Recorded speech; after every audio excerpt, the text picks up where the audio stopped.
6 matches, 1 night, Riyadh, Saudi Arabia. And before we get into this, these aren't locks. These aren't, I'm telling you this is happening that night.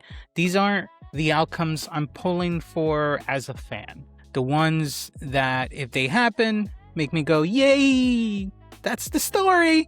And if they don't, that's okay, as long as the booking makes sense in their end.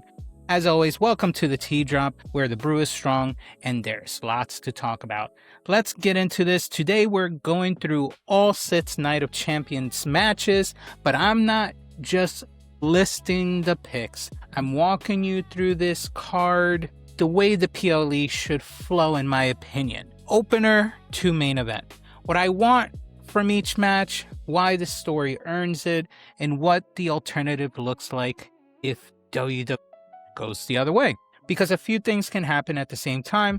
I can, for example, want Gunther to win, and acknowledge Cody retaining also tells a great story. So let's get into this drop. So we opened the show with the US title. Here's why. Trick Williams will bring the starting energy the crowd needs. The crowd is fresh, the bell rings, and you immediately get a title match that means something without needing the crowd to be at a fever pitch already. That's what an opener is supposed to do. Now, what I want is Trick to retain. He won this title at WrestleMania 42, the biggest stage in the world. The story of coming out of NXT, building his name, earning his spot, capturing the US title at Mania, even though all the shenanigans that follow with the gingerbread thing, it's okay. We're here. That's a journey I don't want them to cut short, though, after all that. Ricky Saints is a future main event talent, for sure. And his time will come, though. But right now, let Trick cook. Now, if Saints wins, though, that's a momentum story with the new guy arriving and starting trouble and gets what he wants. And Trick chasing it back could also carry to SummerSlam, which is fine as well. But what I want is Trick with the title. And I'll say this, people in the IWC and critics probably won't agree they can pull off the same level of storytelling or lead up to another WrestleMania since, but whatever. To me, all I want is to let Trick cook. Second match, Jade Cargill versus Tiffany Stratton, the current US champion. This goes here because you've opened hot with Trick, and now you let the women's title breathe. A different energy, different dynamic in the crowd, probably. The dominant challenger versus the cocky champion. Most people probably predicting pieces will have Tiffany retaining. Sure, makes sense, and I get it. Tiffany's been built as a cornerstone for a time now. She's probably the safest pick, and she's been champ before. But in the main roster, she hasn't been, in all honesty, the most greatest champion. No offense to her. Like, it's not on her. I think it's at the end of the day on storytelling. Now, as weird as it sounds coming from me, I feel after seeing how Jade Cargill carried herself at WrestleMania 42, I feel give it to Jade Cargill, because Jade Cargill, as always, is going to be the most physically dominant woman on the roster at this time, period. WWE has, and the crowd has, been patient with her. I feel like maybe her in the mid-card is a good opportunity for her to figure things out in the main roster, and maybe her being champion is it, or just continue this feud with Tiffany Stratton. Will it be great if Jade Cargill gets it? Sure. But if it means they have something planned for her. This feels like, to me, the moment where maybe patience can pay off at least through the summer. Jade standing in Riyadh holding that title, and the entire division goes, okay, maybe. Some will be scared though, but maybe that's the story. Now, if Tiffany retains, that's fine for me. Maybe become a full-time heel, get that heel champion heat, and building Jade maybe to dethrone her at SummerSlam instead. Give us a slow burn. Give us the reason why we should trust Jade with the title, even though many didn't trust her with the World Heavyweight. Maybe this is the time to test her and make us believe in her. And maybe doing a slow burn to SummerSlam is just as valid. It's kind of hard. I mean, I'm going to pick Jade, but if Jade doesn't lose, Jade doesn't win, it's okay. But for me, I want it now. Give her an opportunity. And if this doesn't work, Jade has a lot to work on. But we'll see. Third match, the steel cage should go right in the middle of this PLE because it's a gimmick match that is going to help reset the crowd if the crowd is dying out. You've had 2 title matches already. Now you give me something different.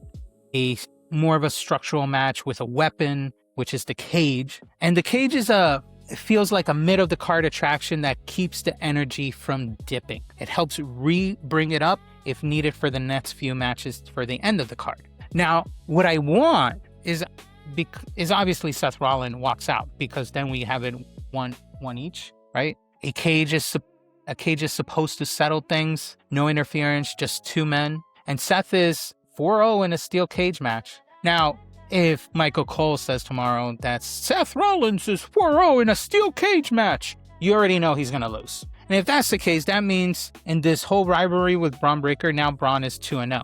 That's why I feel a 1-1 win each is going to help. And we're going to end this in a bigger, maybe even bolder way at SummerSlam. And deservingly so. This will attract tickets for SummerSlam if it's not working out for them right now. Now, it's not a throwaway stat of him having the 4-0. It's going to be the story, which I feel I really hope they don't bring it up. But if they do, it might lead to Bron winning the way WWE's history has been when they mention records. Now, if Bron Breakker wins and wins clean, that's it. It's over. It's the passing of the torch between these two, and it should be it. We shouldn't see anymore. Maybe Bron Breakker goes for a bigger bad afterwards. WWE has been saying for a while, this is our next guy. And I respect it. Bron Breakker is great. But I prefer Seth winning because a chasing Bron Breakker is more dangerous than a satisfied one. Imagine how angry he will be losing. Imagine how dangerous he can be to build that intensity towards SummerSlam. Just don't give me a dirty finish if you give Bron winning in the cage. That defeats the entire purpose for me. Now, we're escalating to the second half of the card. And we start with the 4th match, which is the first tournament final for the crown. And it's going to be the Queen of the Ring crown. You put right here on the 4th match, the Queen of the Ring match, because it raises the stakes for the next half of the card. A title match is one thing. A tournament final is another. This is where the card shifts from great matches to potential history-making moments. Now, for me, I want Iyo Sky to be crowned queen. Iyo's path has been Roxanne Perez, Julia, Lash Legend, and Raquel Rodriguez. It's a murderer's row of really strong people that she went against. And she earned every one of those matches. And if Iyo wins, she gets the title shot. Now she's on Raw, Liv's on Raw. Maybe we get an Iyo versus Liv for the women's title at SummerSlam. I hope not. Maybe we revisit Iyo versus Rhea Ripley because we had that at Evolution last year and that was a great match. So why not revisit that? Maybe we change it a bit. I mean, a lot of people have been talking online, Iyo turning heel on Rhea, and I love that. I would love to see heel Iyo Sky that we saw at her tail end of NXT, and it would bring a different look, maybe a betrayal. Like maybe she asked both of the champs to step up and she has to pick, and then she beats Rhea with shock and awe and whatever. We'll see. But if Liv wins, double champion heat. She's not only the champ, the world heavyweight champ, but she's the Queen of the Ring, and she's going after Rhea Ripley's title. That's a freaking chief level of villain you want to see lose. Both stories work though, but Iyo holding the crown, that will be a nice moment for me. Now, second to last, King of the Ring goes here because it's the second biggest stakes on the card. The winner gets a world title shot at SummerSlam, which is against Roman Reigns. You don't put this before the Queen of the Ring final because the men's tournament, when it comes to WWE history, tends to be where the bigger audience draws. You save it for the spot where the crowd is at its peak investment before the main event. Now, what I want, which is I think everyone in the world at this point wants, is Oba Femi to be crowned king. I love Jey Uso, but I feel his time as a singles is dying down, and I don't think he needs to be in the title picture right now, at least for right now. His yeet is still alive, and you can't fake his yeet, but there are still some people that are not yeeting for him as much as they used to. So give it to the person that the momentum is keep climbing, which is Oba Femi. To me, the story is Oba. He dismantled Dominic Mysterio, he ran through JD McDonough, and Oba Femi versus Roman Reigns at SummerSlam, My God, that writes itself, guys. Now, if Jey wins, the youngest Uso, the one nobody believed in, crowned king, that's also a beautiful story. But I don't want is a weird finish, a dirty finish, because, you know, there is the thing running in everyone's back of the head. What if Brock Lesnar shows up and help Uso with a dirty finish? We don't want that. We're in the, I mean, it doesn't, for us, like, at least don't give us a King of the Ring final that ends in a screwy ending. People won't be happy, at least not with Jey Uso. Let them fight, let it be clean, and honestly be Oba, make Oba the pick. And maybe in the end, maybe Brock Lesnar doesn't, maybe he does something at SummerSlam, but not with Oba Femi. Maybe it was someone else. Maybe he does go to Riyadh for WrestleMania 43, and then he challenges Oba Femi for the title. Why not? Let it be the final countdown for the two. Anyway, and here is your main event. Of course, it's the Undisputed WWE Championship match, a triple threat while you're at it. 3 people colliding. This is the match the entire PLE, for the most part, as far as we can see, has been building towards. And every match before it has been an escalator to this moment. Now, what I want, because I love the guy at this point in time, Gunther winning the Undisputed WWE Championship. Gunther, the ring general, has been one of the most dominant, most consistent performers on the roster. His IC championship run was legendary, the story of a man who dominated the mid-card, who earned his way to the main event through sheer force of will.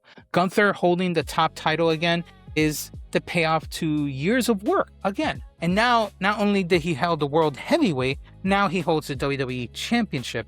So he has in his accolades that he held both titles, which is great for him. Now, if Cody retains, the fighting champion story works as always. But for how long, guys? How long until people are fully tired of Cody Rhodes? If Sami wins, though, bro, that's going to be some emotional nuclear material. That's potentially the crowd crying in Riyadh, and it will be an underdog story of winning finally. But unfortunately, I don't see that happening, because it's unfortunately the way WWE is. You just look at Sami and say, yeah, it's Sami Zayn. He's not going to win. He already lost an opportunity back in Riyadh.